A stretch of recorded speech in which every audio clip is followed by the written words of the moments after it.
Okay, let's get started. Today we're going to pick up where we were last week, talking about the life of Jesus according to the Gospel of John. And I want to also give, and we're going to look at really verses 6 through 18 today from the Gospel of John. But I also want to give anybody an opportunity to comment and talk about Sunday morning's sermon, which to some extent does relate to the prologue of John chapter 1, verses 1 through 18. But this past Sunday we talked about the spirit world, how reality is structured, and why it matters. So with that being said, before I get into John, the Gospel of John, verses 1 through 18, let me see if there's anybody that has any comments or questions about Sunday's sermon on the spiritual world and how reality is structured. What came in handy today when I was having a discussion with one of the chaplains there, and we were having an in-depth conversation, and the subject of African history came up and how important it is to know our roots and its biblical connections. Okay. And he said, well, that's the past. I said, yeah, but that's in our DNA, that's in our ancestors, that's in, I went through a little of the traditions of what you were talking about in terms of keeping our connection, and he thought it was rather profound. So Okay. it helped out a lot. Okay, that's good. That's good. Anybody else? All right. Anybody else? So just for those who weren't here, or you know how it is between Sunday and Wednesday, people forget. What we dealt with Sunday was the spiritual world, how reality is shaped. In other words, is that you have these various dimensions, and these dimensions are separated by veils of consciousness, or which more or less, depending on where your level of spiritual attainment is, speaks to the level of the world that you can ascend to after death or after the transition of this life. And so it's important, this is why this life is so important, because how you develop how you develop your soul, the level of light that your soul contains or can contain, determines the level of world, what we may call heavens, that you can enter into. Okay, we understand there are multiple heavens, and to be honest with you, even the lower astral worlds are stratified. You have levels of what they would call hell. The lower astral plane. So today, anybody have a question or comment? Remember anything that jar in your memory or anything? Anybody have any comments on that? Because it's a very important subject to talk about, and just the importance of nothing more than just the importance of understanding that we have to have a relationship with beings in the spirit world, who we will call our spiritual support team, angels, various other levels, even ancestors who have passed on. And this is going back to what you talked about, Brother Lamb, in the sense that the fact that when we watch our ancestors pass away, to a lot of people, they just gone. They just, divide the wheel up, collect their clothes, take them to the Goodwill, or fight over them, or whatever you're going to do. And that's it. And to a large extent, we dishonor our mother and father. That's why I was bringing up the point about honor thy mother and father. We tend to think, well, that just means my physical, flesh and blood mother and father.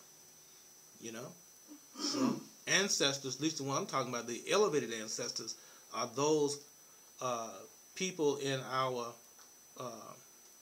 personal family, race family, or whatever, who have attained a certain level of spirituality, but now they have transformed into the spirit world, and they still have purpose, and they're the closest thing to you and we should honor them. Even how we funeralize them, we remember them.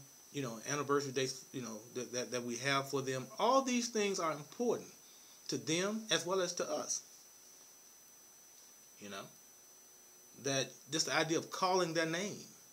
You know, that's important. What is the benefit of it? What would be the benefit? Somebody remembering your name? Yeah, calling their name and honoring them. What's the benefit? That your Just days honoring. may be long upon the land which the Lord your God giveth you. Okay. It has an impact on you because they are the closest in the spirit world to us in terms of they have a personal relationship with us, with your children, with your posterity. And so we remember them, and by honoring them, their work, their life, just remembering them, the name, to a large extent, it keeps them alive. It keeps them alive and keeps us alive, if you will. I guess that's why we maybe keep pictures of them. I guess. Huh? That's why we keep pictures of them. You're exactly right. Remind us of them. You know, to a large extent, you see this when you even do the Lord's Supper. Do this in remembrance of me. Do this in remembrance of me. For so doing, you proclaim the Lord's death till He comes. Because it's still, like, if you watch the movie Ghost, you would see that some of them still hang around while you are still alive. Yeah. Yeah. And that's not necessarily a good thing. It's not necessarily a good thing that they hang around. Because that means that they have more or less hadn't ascended into another realm. They're still feeling and sensing and hungry and what they call hungry ghosts. You know what I'm saying? They still have those. Dr. Gibson was talking about. I remember that. That's right. Dr. Gibson did talk about that. Okay. What I kind of had a question about when you were talking about the hierarchy. Mm-hmm. And, when do you, like you saying, you don't go straight to the top? Right. What do you do? You pray to your angels or your... No, you don't pray to an angel. You pray, all prayers go to, you may say it's like a communication system. You pray to God, obviously. Right. Okay. But the fact is that the answers oftentimes come through your angels or through your spirit guides, would be like your ancestors that have passed on and everything. They become the means. If you read in if you read in the Old Testament, in the book of Daniel, chapter 8, I think it is, you will find the story whereby Daniel had prayed, and it took about 2 weeks before the prayer to be answered. Okay, because the angel that was carrying the message as he prayed was interfered with. He had conflict, and it was another angel, I guess you may say an opposing angel that was trying to keep the prayer from being answered. Okay, and therefore another angel, I think it may have been Gabriel or somebody, had to step in to give assistance. So what we're talking about here is the whole hierarchy in the spirit world and how communication. Remember when I asked y'all if you were under the water, like a swimming pool, Right. and you were in trouble and distress, and there was somebody on the bank, how would you communicate with them if you're at the bottom? So this is where it causes us to understand that we have to understand signs and symbols, things that look like nothing. Because, for example, if a person could read the top of a water, the wave, bubbles and things like that, they would say, well, maybe something's going on down there. Okay? This is how your subconscious, or you say the level of your unconscious works. Your unconscious works through metaphor, archetypes, symbols, stories, these types of deep emotions, sometimes even dark emotions. These are messages from a deeper part of your soul trying to communicate through dreams, through visions, trying to communicate to your conscious mind, because your conscious mind is the surface mind. Your subconscious mind is just below, or just below the surface of the water, if you think of like an iceberg. But then that part that you cannot see, that deep, dark part, those are the deep recesses of your unconscious mind. That part of your mind that is deeply connected to the whole field, if you will, the whole field of energy. We gave an example in terms of even how the tabernacle was constructed. You had the outer court, you had the holy place, then you had the holies of holies. Okay. And Hebrews says that Old Testament tabernacle was a analogy to the spirit world. Okay. These veils they talk about are veils of vibrational density. And if you're too heavy, if you're too loaded down with, these lower emotions, anger, guilt, ignorance, arrogance, that kind of stuff, fear, all that kind of stuff, you're too heavy, you're too weighty. You can't get into that dimension, that kind of thing. Anybody else got anything they want to say about that? All right, not then. Go ahead. Just an in-depth comment when you were using the expression about giving thanks to the angels. And my question was, would it be just a general thanks, or would you identify specifically the angel? It would be good. It would be good if you knew the angel's name. If you knew, that would be good. You can know. Angels do have names. They do have energy signatures, what we call names. Yes, that'd be good. But just a general thank you, acknowledgement that your support didn't come from the world of flesh and blood. That you recognize that there's a spiritual team that's working with you, that's been with you from the very first day you breathe your first breath in this body, in the body that you're carrying now. To know that none of your life is an accident. It's not just a byproduct of your mom and dad having intercourse and bringing you in the world, but that there was a consciousness that pre-existed that came into this world, what we call incarnation, to recognize that you come with a company of spiritual support that makes all the difference in the world, and just say thank you. No different than, like I said in the sermon Sunday, if you went to a restaurant and a waiter served you food, the cook cooked you food. The cashier, took your payment for your food. That's not a disallowance, or it's not a rejection of the guy who owns the restaurant. As a matter of fact, that's actually an acknowledgement that you appreciate his staff. And that same rule comes into play when you get into the human world. The human world is stratified. Wouldn't you think so? Well, what do you think the human world got that idea from? From the spiritual world. So you have people in leadership, but you just don't walk up to them. You just don't walk up into the leadership spot. You start where you start at the people at the front desk. Like I said Sunday, you don't go into Walmart trying to find where the bread aisle is, and you call, the CEO of Walmart in Benton, Arkansas, and say, I can't find the bread I'm looking for. Do you know where it is? No, you talk to the person that's in the store, the usher, what do they call them, in the store. But isn't that a little different in the fact that, to me, the simplicity of, Walter or whoever, he's not there, but whoever's there, they wouldn't know. They wouldn't. That's not a clear analogy as far as God not knowing. He knows all.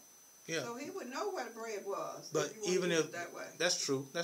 It's an analogy. But the fact is, God knows. God knows every hair on your head. But understand, you just made a separation between God and all the staff. That is God.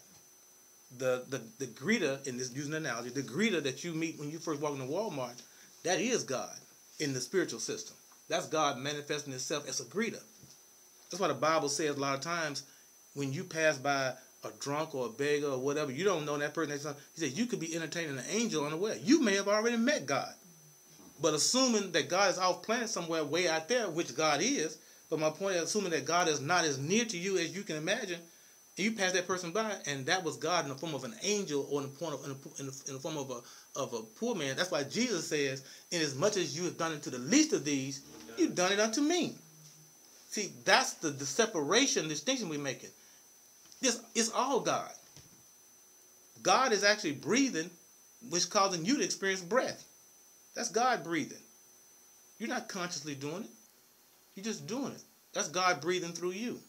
I understand. So that, no. I want you to understand the depth of that, in the sense that this is the same reason why if God would do it all the way we are thinking in terms of the separation of this person here, that person there, and all that kind of stuff.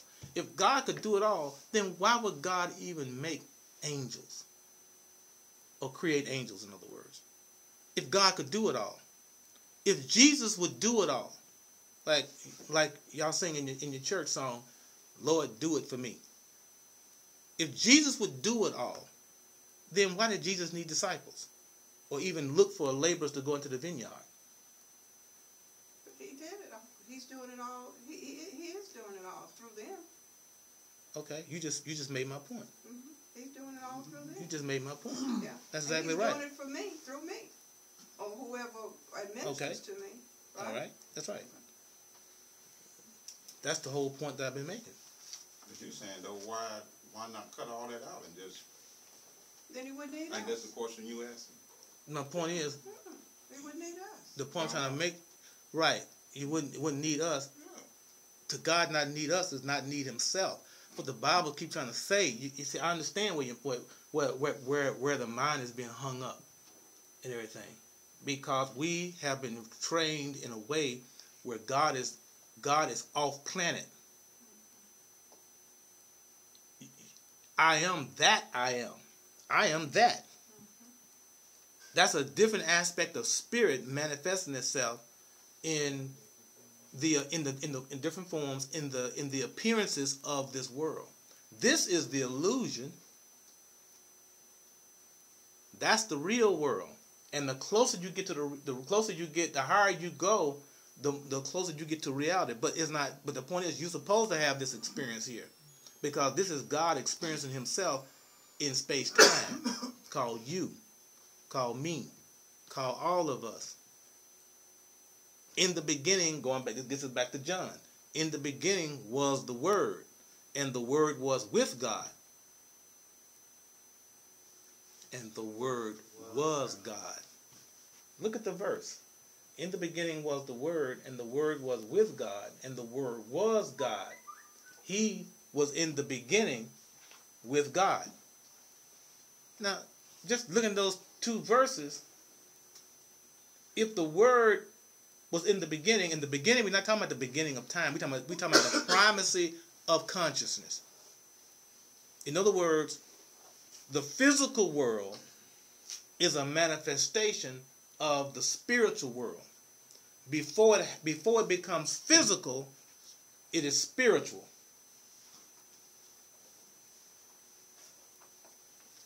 Any questions on that? In other words, thought perceives form. Everything is energy. The difference between flesh and spirit, matter of fact, ultimately, flesh is spirit. And spirit manifests itself as flesh. The difference is, it's the speed of light.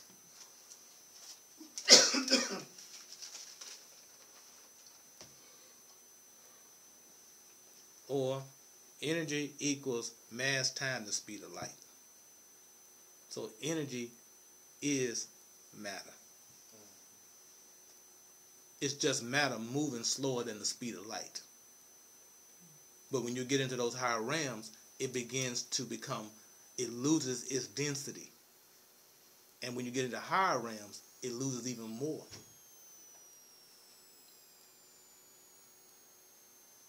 And it says He was in the beginning with God.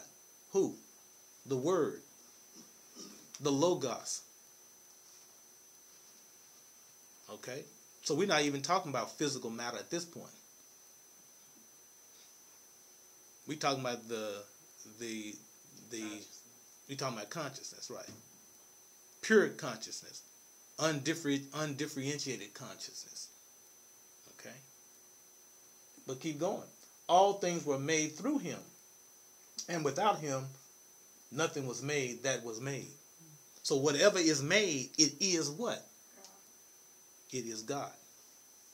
Manifesting itself in space-time.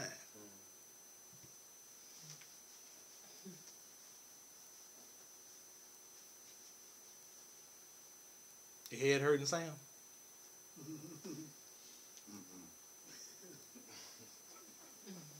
Okay. And it says, in him, word, in the word, was life. So who's breathing now?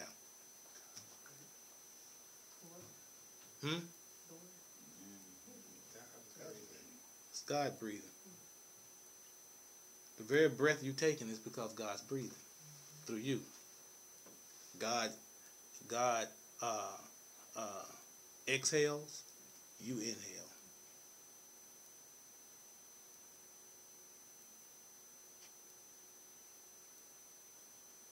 Okay.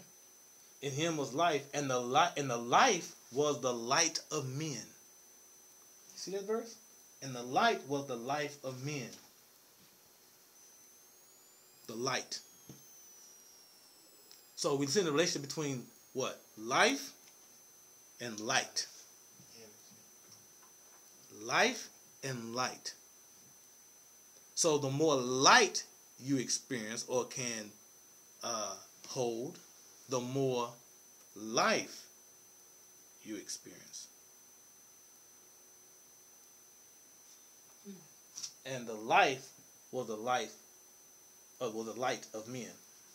Light can be understood as energy. Light can be understood as sound. Light can be understood as knowledge.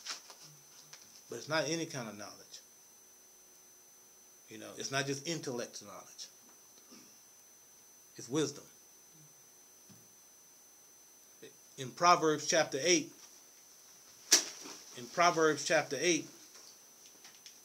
this mediator, or this creatrix, if you will, is feminine.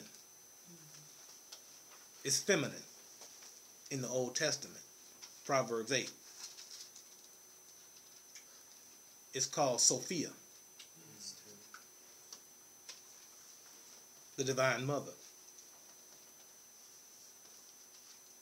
To a large extent, we should be happy that in some form the Catholic Church did hold on to the Divine Feminine through Mary. Because in the Protestant Church, they just jettisoned the whole idea, because they understood where the Divine Feminine idea, or the Divine Feminine, not necessarily the idea, but the Divine Feminine relationship or reality is rooted in ancient Egypt. And all the Near Eastern religions understood that the one became two, masculine energy, female energy.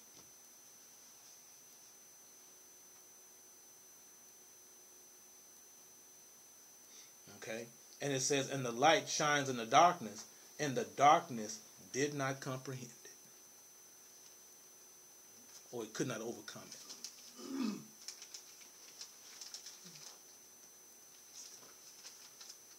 So we had this experiment we talked about last week called the double slit experiment, whereby energy is, matter rather say, is both a wave and a particle. And so in the double slit experiment, it recognizes that how we observe something, how we perceive something, it brings it into reality. So your perception creates your reality. You can't. What it's saying that you cannot have a world without mind.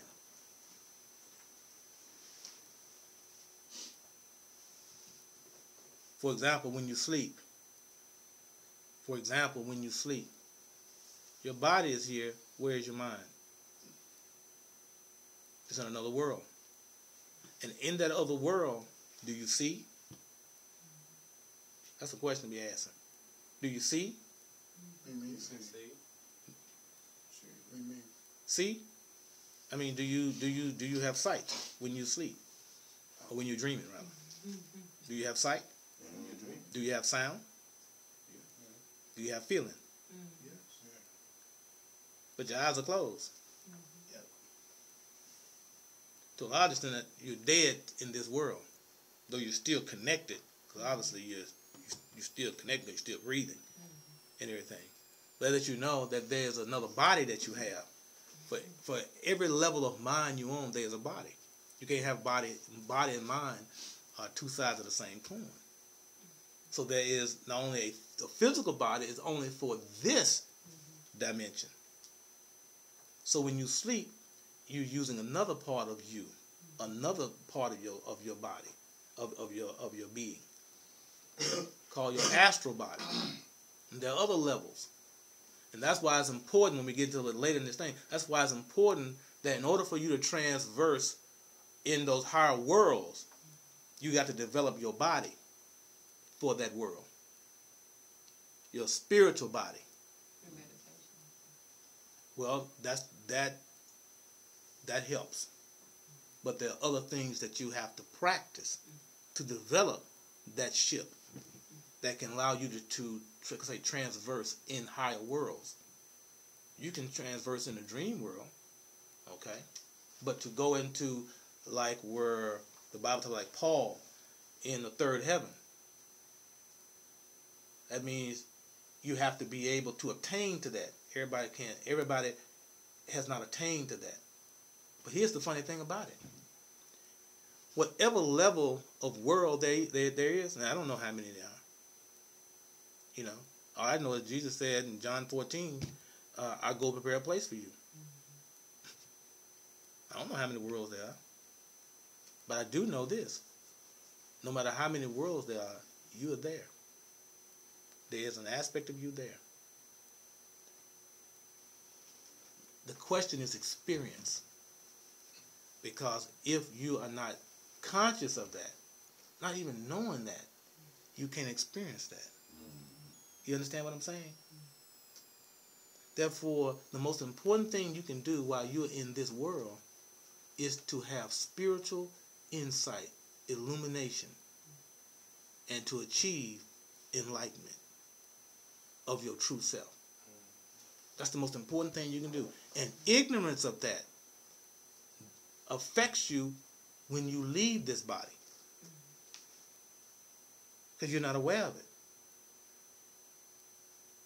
Therefore, you cannot attain it.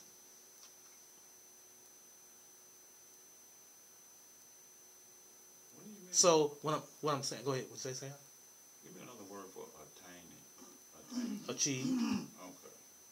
Another word for attain could be achieve, but it's a process.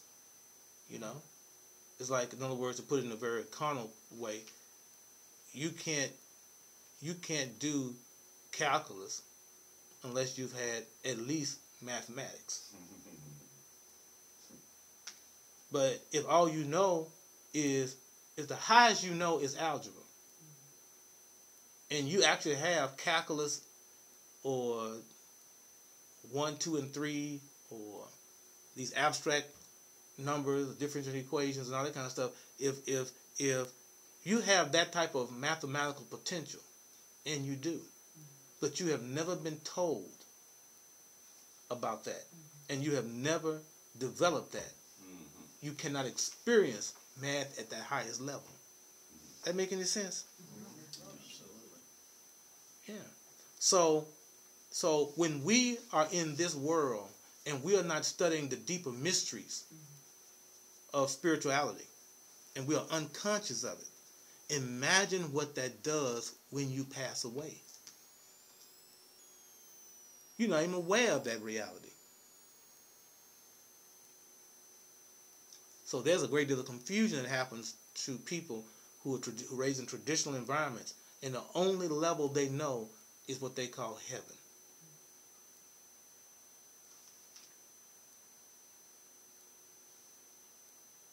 Therefore, the only thing you do in this life is say, well, I just want to get baptized and I accept Jesus and I'm there. That's good. You know? And let's say you don't even when you do accept, you don't even develop your soul, even at that level, you know, through good works and all that kind of stuff. You don't even do that. Because all you want to do is just go to church, sit and listen, go home, watch TV, and do the normal traditional thing. See how much you miss. Which, to be honest with you, is the reason why in some traditions they truly believe, in Jewish traditions, Christian, Gnostic traditions, and others, they really believe that the goodness and the grace of God is that you come back here and you try to wake up more. That's where that idea comes from. My next question. What was the question? About reincarnation? Yeah, what do you, if you never get to no kind of level here and you go to heaven, when you just stay on, you just at a lower heaven, you don't go. Right. Where you say you come back and try to. But this is where in some traditions that they would teach, and this has to be explored. So I'm not telling you just to take my word for it now. Yeah. You got to do your own research and come to your own conclusion. But what I am saying is that in some worlds, this is where you have a life review. You have those people or those entities who sit down and allow you to review your life and tell you out of love, you know. Because eventually you wake up and you realize something's wrong here. You know, it's not going the way I thought. Because the truth is the truth. Yeah. And then eventually, you know, once you come out of that, they sit down and tell you, now this is what's going on. Now you need to go back, and this is what they say.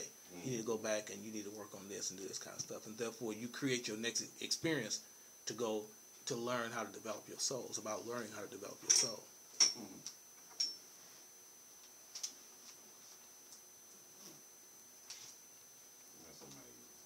Now, look, like we said in Sunday night when we were doing the Matrix, you know, a lot of this stuff is designed to keep people ignorant, because to keep you ignorant, let's say you know, there are adversaries, and let's say their goal is to keep you from developing, therefore keeping you ignorant of your spiritual potential is very important. That means, because if you're ignorant, that means that you cannot advance.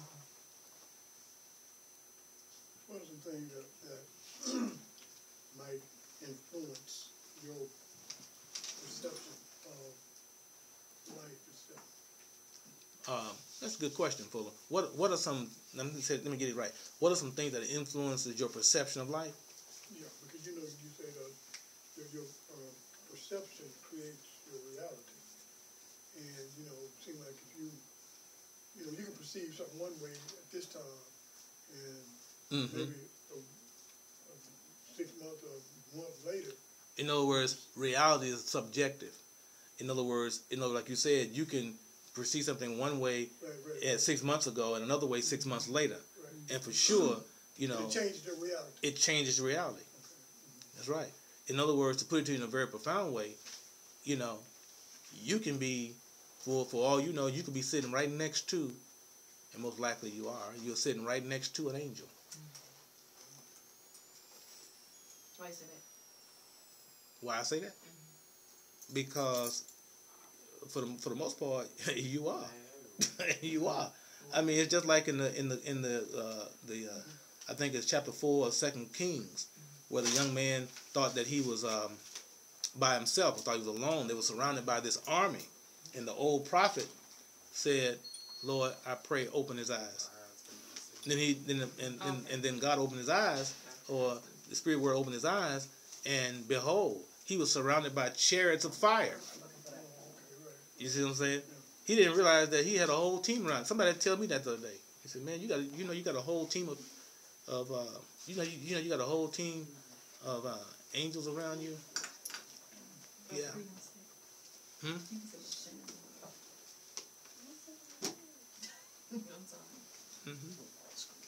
Another thing too is if you have a negative self-image. Hold on a second, y'all. Let me everybody get quiet so we can respect what he's saying. Okay, go ahead. If you have a negative self-image, there was a time in my life when I had a very negative self-image, and that's the way I acted out my life. It wasn't until I changed the perception of me into a more positive individual that I began to see life totally different. My view of life changed because I had a different self-image. Yeah. You about to take your hand up, Pearl? You want to say? Yeah, I was about to say that's what I think of when I think of the scripture that people use so often at funerals. Which is that you not be ignorant. You know when they tell you like you grieve or whatever the scripture said, like you have no hope. If the people being ignorant, not knowing or not understanding what's happening, rather than think we've lost them, they gone, they lost or whatever, to understand what awaits them, or that there's life beyond where they are, and they act like it's not. So I think all of that when they say don't be ignorant, and I know most times they're not thinking in terms of what's out there. They think about ignorant of the fact that that you grieve, or people have different determination of why they say that, but they use that at funerals, and I go, okay, I'm sure there's some logic in that, but I guess I don't understand why they think of it that way. Well, like I said, there are a lot of Fuller asked the question, what influences our reality? Well, obviously, preachers, everything, television, newspaper, parents, drugs, alcohol. Yeah. Well, that's what I'm saying. Through those agencies, this is where it says, and we move down into John chapter 1, verse 6 to 13. It says there was a man sent from God whose name was John. Okay? There was a man sent from God whose name was John. And it says this man came for a witness. This is why you have a need for light workers, for people who are spiritually conscious to come into your life, because they are truly earth angels, if you will. Sometimes they may even be angels themselves. You never know. This man came for a witness, to bear witness of the light, that all through him might believe. He was not that light, but was sent to bear witness of that light. The light of God, the light of consciousness that is in every man. It says he was not the light, but was sent to bear witness of that light. That was the true light, which gives light to every man coming to this world. Now, just looking at that last phrase, that was the true light, which gives light to every man coming to this world. What does that mean? What does that mean?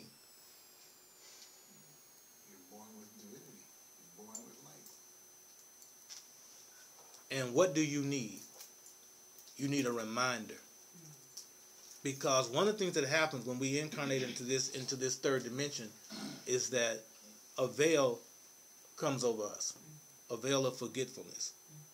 Because why do you think forgetfulness is important? That we forget. We come from the spirit world. We choose a family, a body, human mother and father. We come to this world. At least that's the way I look at it. I say we choose our parents, and so we come into this world, and when we finally are born or whatever, we forget the between life experience or the before life experience. We forget. What is the purpose of forgetting? Anybody figure that out? What is the purpose of forgetting? Yeah, forgetting. I mean, in other words, you had an experience before you became the little boy named Henry, born whatever year to parents. So you came here from a place. You came here. You come here. Your soul pre-existed, and before your soul came into this third dimension, you had an experience. You had an experience, and therefore, when you get born, when you was born, whatever the year was in August or whatever that time, when you forgot your pre-existence. Okay. So, what's the purpose of forgetting? Is what I'm asking. So you can have a human experience. Why is forgetting important? You gotta forget to learn. You'll mess up everything if you came from and everything, I don't know. I want y'all to think about that. I mean, if you would remember, experience what you experienced. Close that door. You're interrupted. you started. You would change it. Anybody else want to add to that? What's the purpose of forgetfulness, of forgetting? if you remember it, then I guess it'll mess with your experience that you got now. I'll avoid the pain. You don't want no pain. Well, you're here, so you're not going to avoid pain. But what's the point of forgetting? Because you interrupt your experience. It's like not having to, when you bring a person to a new environment, you don't have to, for lack of a better word, trash what you already have there. And you start with a brand new experience. Okay. Anybody else?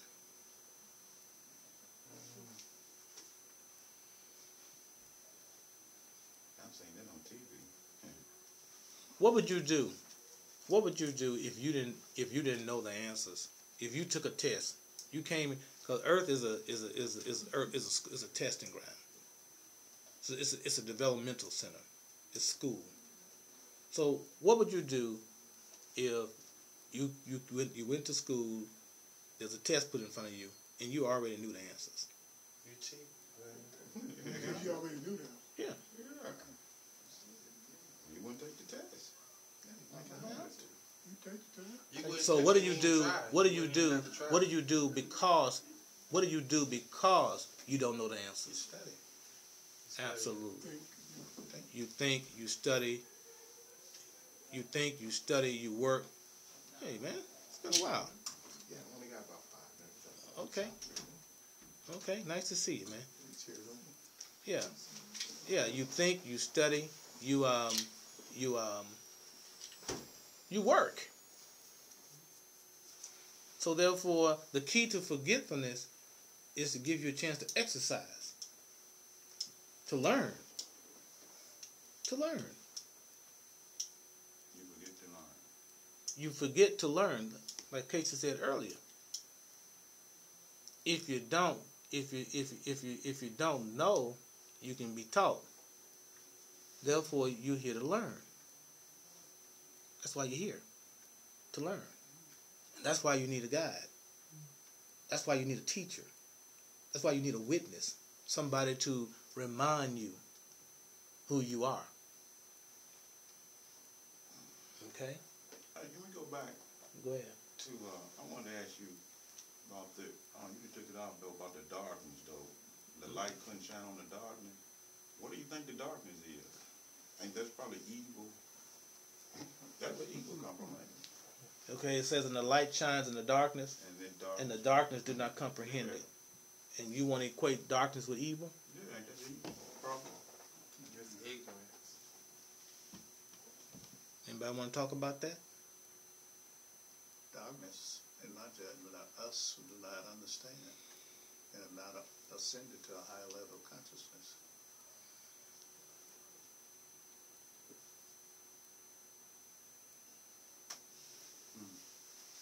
Light shine on you, they not comprehend. Well, darkness, evil. I want to use a definition of evil by Carl Jung,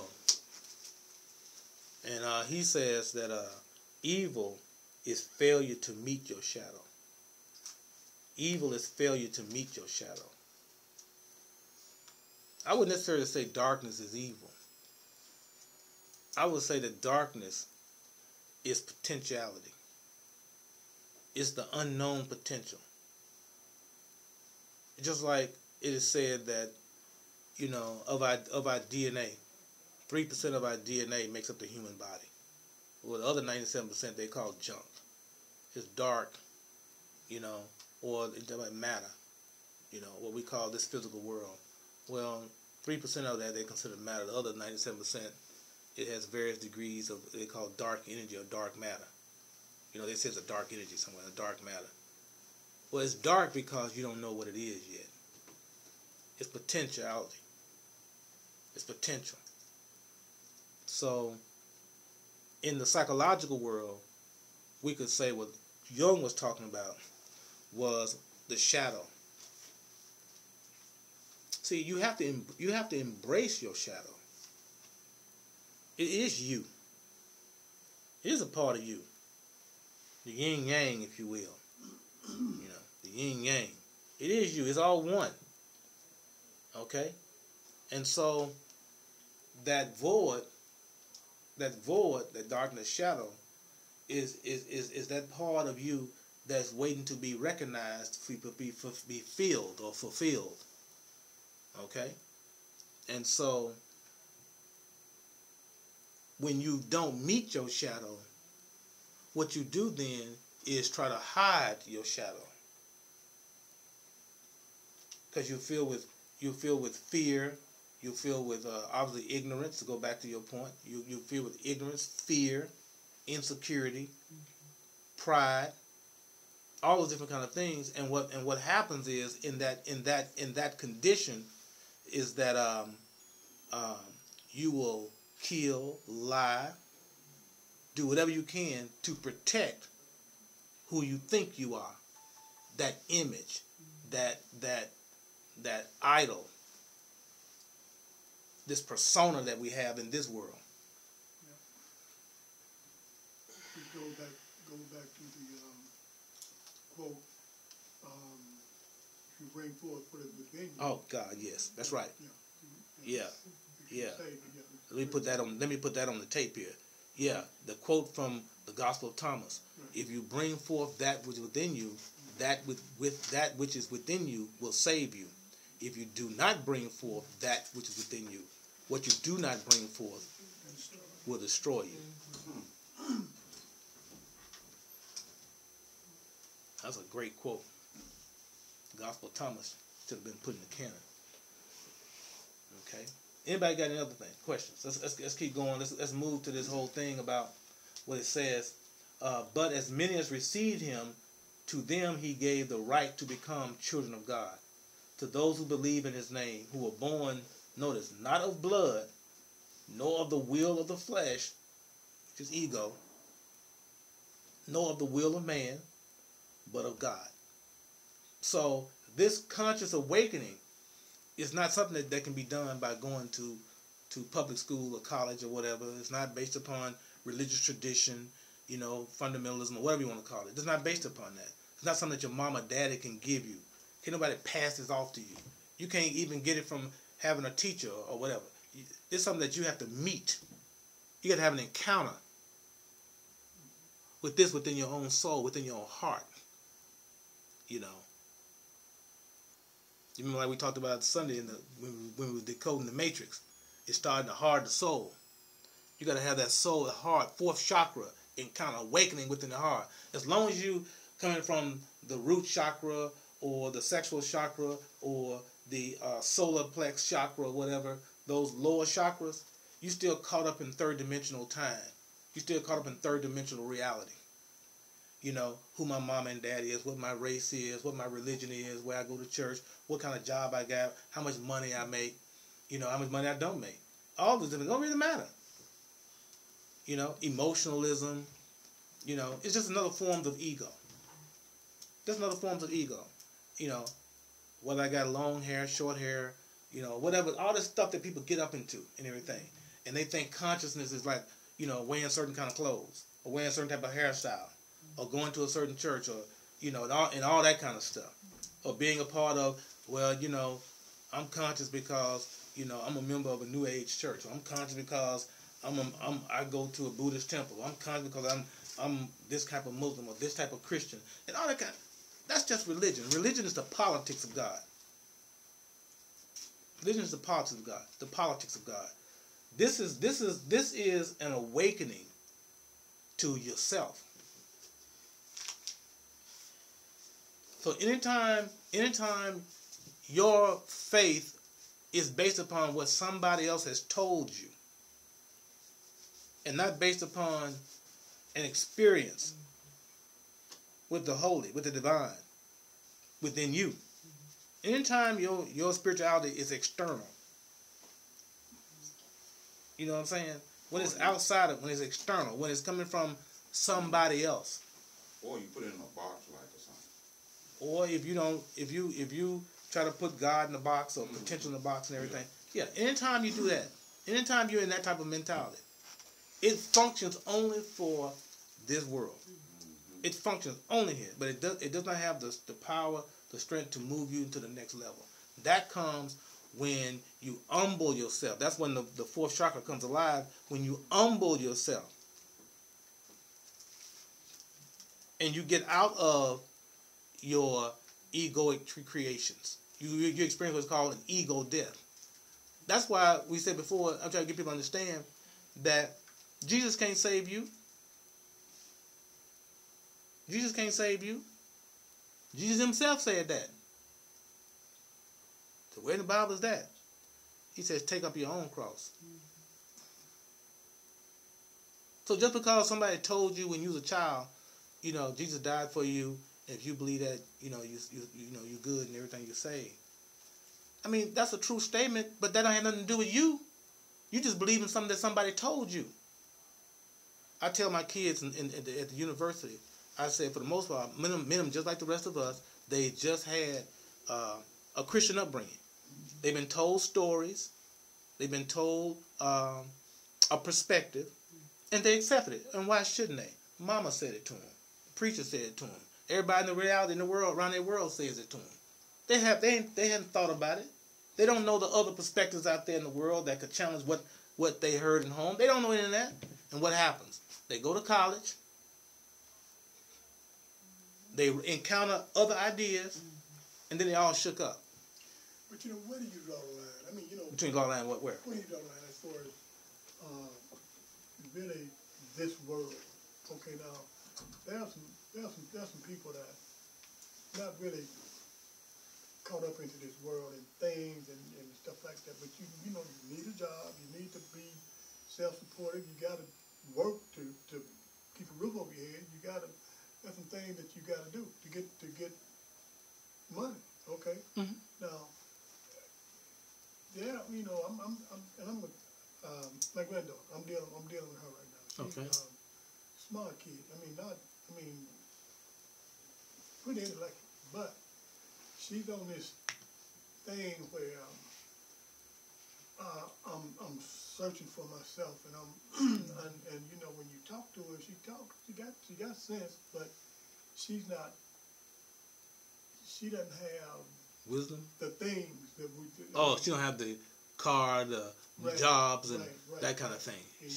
She talking spiritual talk, but she don't necessarily have the grounding. Right. That's the purpose of those first three chakras. Right. Okay. That's the purpose of that. And you have to look at that, okay, she's a young lady going through an experience, and she, for some reason or other, her soul is needing this experience. And that's hard to look at. It's hard to look at. To deal with, because you have an image of, you saw her when she was a baby and when she was born, and you desire something greater for her. Don't want her to do this. It'd be the same thing if you saw this little caterpillar, all these little multicolors on his back, rolling around real slow. Then all of a sudden the caterpillar crawls up, spits out something, and it begins to harden around him and everything. They go into this little thing, and it becomes like this little cocoon. And if you took your sentimentality and say, oh, poor little caterpillar, you're all restricted inside this little cocoon and everything. You can't do this and you can't do that. And you say, well, I'm going to go and I'm going to crack it open so you can be free. Well, what have you just done? You have just interfered. You have just interfered with this growth. Some of the karma that we experience is for that purpose, to teach. Some restrictions that we have are purposely designed, before you even get here to have that experience, are purposely designed to teach you, to strengthen you, to grow you. And if you can be patient, which is a process, if you can be humble, which is a process, if you don't interfere as an overprotective mother or father, allow them to bear their cross, as we just said.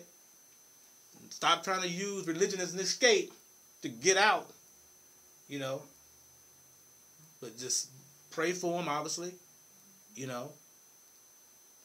And just let God have his perfect work.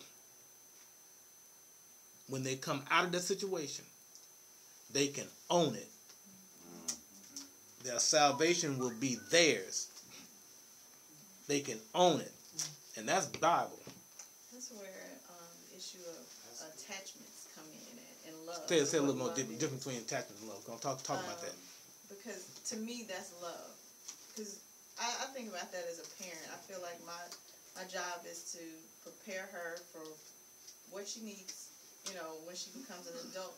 And I have to let her go. Let her do what she does. Now, I'm going to be there. I'm pray for her. I'm going to do what I can to spiritually protect her. Or if she needs to come home, you know, whatever I can do. But I can't interfere. I have to detach myself as mother and protector to let her be able to have her own experience. And to me, that's what love is. You have to be able to love somebody in that's spite faith of, too. And to let them go. You gotta. That is love. To be able to support them, no matter what. That's right. That is love. Yeah. And so, in other words, the experience of your granddaughter is also designed to instruct you. God is teaching you at the same time through her experience. And what are you learning? Well, you are learning through the pain of the grandfather.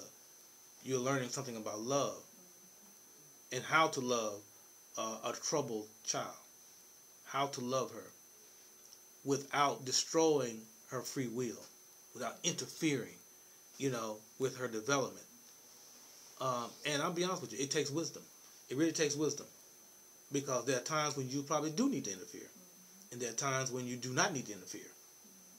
Just knowing when to do it and how to do it keeps you on your knees, keeps you asking God for help. Which brings me back again to understand what's important to understand your spiritual support team. To talk to your parents who are not here in the flesh anymore. Who can take messages for you, who can do things in that world that you can't do. So they can see it from a broader perspective.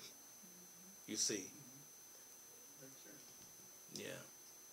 See, this is what our ancestors, before they got tampered with, which is a part of our experience too. We had to go through what we went through in the Middle Passage and all that kind of stuff, African experience, so we can go back and learn to appreciate and develop beyond what we were. I mean, think about all the stuff the African people had accomplished.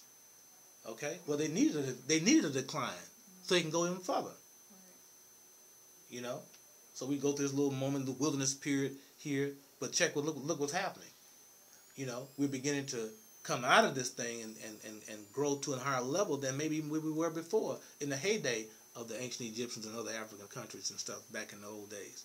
So my point is that as we look in the scripture, it tells us again we must learn to bear our own cross, because this is not going to come easiness through bloodline, because people get off into family. It is good, it has its place, or the will of the flesh. I'm gonna will my way, ego, you know, racial algers, you know, this kind of stuff, through my own will and strength. I'm gonna make it happen. Boy, I tell you, it's something that happens when, let's say, your karma dictates that you have to be in an experience that your ego can't get you out of.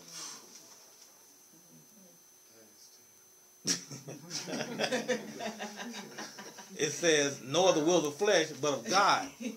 When you find that God force within you, and it's not something that you got because you read it in a book like the Bible, or you saw it in a movie like the Ten Commandments. You know what I'm saying? It's not something that you got because you heard people talk about it in church. This is your experience, your revelation. You know, you ready to do like Paul and write your epistle now. Let me tell you what I experienced, and that's what this whole thing is about. You know, that's the hero's journey. That's the hero's journey. Where you separate, you go through a separation period, where everything in your life breaks down, nothing makes sense anymore. Then you move into this initiation process where you're learning new things, you're having these experiences, and then you go through a persecution, trial, tribulation, where you where you lose everything. You lose your life, your ego, the whole thing, the cross. You're bearing your cross. Then you resurrect. And then you come back to the community and you tell them your story. Your story does not mean I don't have to go through my journey. But it is a witness. And that's what John was. A witness to the light. The inner light. Anybody got any questions? Did the Egyptians have the Ka and Ba? Was that the exact same thing as the shadow? The Egyptians, I think the Ba is the body soul. The Ka is, I think that's the soul, that's the spirit. But they had another. It had seven. Actually, the Egyptians had 7 levels of soul. I think the shadow was the start with a K. I can't think of the name of it right now. KH. It was something, but it was a shadow soul. Shadow. This is where Plato got his whole thing about the cave, the shadow. So even then they understood that there was a shadow self that had to be met. Yes, they sure did. And that's evident because the story is retold in every culture. I mean, that's the story of Isis and Horus and Set. It's the same story retold over and over again in every culture. That's right. So every religion or culture has that same story. And that's what's confusing when people run into, when people encounter similar stories to the Christian story. They say, how's that possible? How's it possible? Horus had this same story. Krishna had this same story. The story is written in allegories. Right. All the story. Even if it's not even a question of whether or not it's historical. It's beyond that. It is, the point is that it is the story of every man's soul. Therefore, like I tell you all the time, the story of Jesus is the story of your own soul. Therefore, when you identify with Christ, like Paul says, you experience the life of Christ. Philippians 3, verse 9 and 10. And as you go through that story, and you'll see the same thing in the other heroic stories of different cultures, because they're trying to tell you a deeper story, than just a story about something that took place in history 2,000 years ago. Yeah. Anybody got any questions? Any other comments or questions? Good discussion. Okay. Well, we'll let me deal with this and we'll close it out. Let me see. Okay. We've talked about the problem of being unconscious, paying attention. There are Johns in your life, people who bear witness to the light. We're talking about light capacity. So in other words, it says here, this is what I want to point out. It says, but as many received him, to them he gave the right to become the children of God, or the authority to become children of God. So in other words, I'm asking this question about your light capacity. How much light can you hold? In other words, the greater your capacity to hold light, the greater the authority you have to express the power of that light. So your intimacy with light or God impacts your capacity to hold more light. In other words, think of God as the ocean. Think of God as the ocean. Okay? So let's say you come and you bring a thimble. Okay? And therefore you dip a thimble in the ocean and you got a thimble full. Okay? Well, I mean, don't get me wrong, you can drown a person with a thimble, I guess. But that's a capacity. Okay? But the more you develop your intimacy or your desire for light, and you then come back with a glass. Well, now you can, it's the same, all the power of the ocean is in that thimble. but you just only so much because you only contain so much, and you go from got a glass now. Well, what if you come back with a pitcher? You know, a gallon pitcher. What if you come back with a barrel or a bucket? What if you come with a a tanker?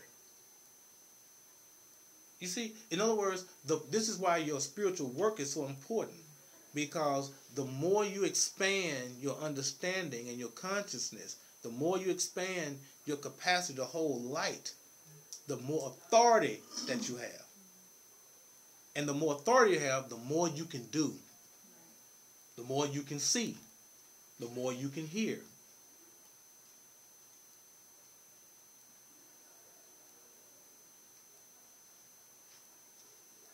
That's why you got to remove. That's why you got to remove veils of ignorance and arrogance. Because the more you open your heart, your fourth chakra, the more you open your heart, the more that means the more light you can contain. I'm gonna close with this. In the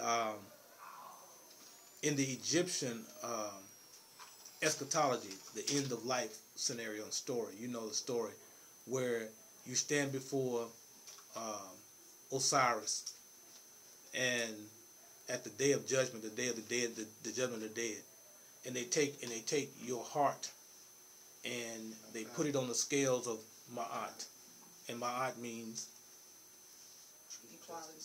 justice. Okay, and that's why when you go into your courtrooms, you'll see Lady Justice or whatever, and she's blind, and she's holding these scales. Okay. And so they put your heart on this scale, and they take the feather of Ma'at and they put it on the other scale. Ma'at is always signified by a feather, and therefore they put the feather on the other one. If your heart is heavier than the feather, well, that's a sign that you got to go to the place of Aminta, the Amen, which is hell. Which is coming back to earth. School. You gotta go back to school. Okay.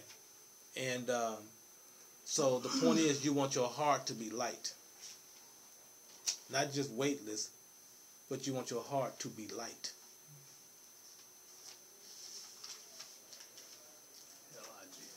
L-I-G-H-T. You want your heart to be light. And this is where you read Jesus when he says, "My yoke is easy and my burden is light. Take my yoke upon you, for my yoke is easy and my burden is light." Mm-hmm. So the more you unburden yourself with and this is let me say this, the more you unburden yourself with this heaviness of things like guilt, shame, fear, pride, arrogance. And I always let me put this on the tape. Everybody can see it. This is one of the great books that people ought to get. Power versus Force: The Hidden Determinants to Human Behavior by David Hawkins. You ought to have this book in your library. Any of y'all got this yet? Anybody have this book in your library? Get this book. It explains to you why people can't get to those next levels. What are the veils of ignorance and arrogance, or what are the weights that hold your soul from developing? And, if y'all come to Sunday school, Fuller talks about this almost all the time when he talks about it, because I think he has read some of the excerpts from it, and it talks about there's an energy signature of your various emotions. Let me just put this out. The lowest level that they measure is 20, the number 20. That's what shame is. People who live with shame, the guy says they are almost close to death. And the next level above shame is guilt. So having a guilty conscience is better than being shameful. And that's at 30. The next level is apathy at 50. And then the grief, 75. Fear at 100. Desire at 125. Anger at 150. Pride at 175. Okay? So at the level of pride, that's the highest level of the ego. But here's the problem. As long as you are at that level, you don't have the power. You don't have the power to change. Be it a community, be it a church, be it a person. Only when you get to the level of 200 at courage, when you begin to have the power to change. Now, one of the parts that I love about this book is how everything has an energy frequency, a signature. Even this class, even certain books, even certain movies. Even though that certain movies can move you better than others, certain books can move you better than others, that's the whole point. You got to get the book and read it. Read it. Anybody got any other questions? We're going to put a pause here and we'll pick it up next week when we deal with the incarnation of that spoke about in verses 14 through 18. As a matter of fact, I'm going to go a little bit more deeper into the process of soul incarnation and the attainment of Christhood. Actually, chapters 1, verses 1 through 18, is actually a synopsis of the whole book of John. So everything that we covered we will cover in these first 18 verses, actually will be fleshed out even more in a more deeper way in the whole course of the book. All right. We'll put a pin there.